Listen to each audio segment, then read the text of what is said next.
ನಮ್ಮ ಮನೆಯಲ್ಲಿ ಇಂದು waste eating ಗಿಡದಿಂದ ಈ ಥರ ಜೋಡಣೆ ಮಾಡಿದ್ದೀವಿ. ಈ ಥರ ಜೋಡಣೆ ಮಾಡೋದ್ರಿಂದ ಕೋಳಿಯಿಂದ ಸೇಫ್ ಆಗಿರ್ಬೋದು. ಮತ್ತು ನೀರು ಹಾಕಿದರೆ ಎಲ್ಲೂ ಹೋಗೋದಿಲ್ಲ, ಇರುತ್ತೆ. ಗೊಬ್ಬರ ಹಾಕೋದಕ್ಕೆಲ್ಲ ಅನುಕೂಲ ಆಗಿರುತ್ತೆ.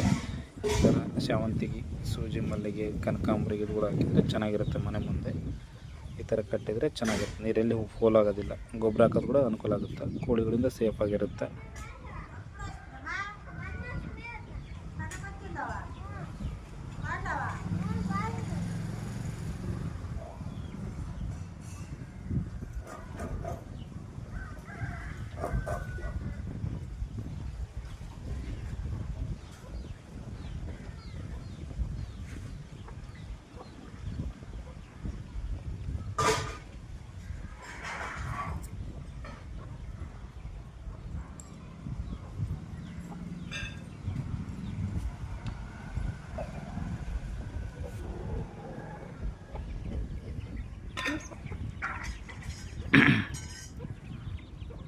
ಇದು ಅರ್ಶಿಣ ಕಲರ್ ದಾಸವಾಳ ಹೂವು ಮತ್ತು ಬಿಳಿ ಹೂವು.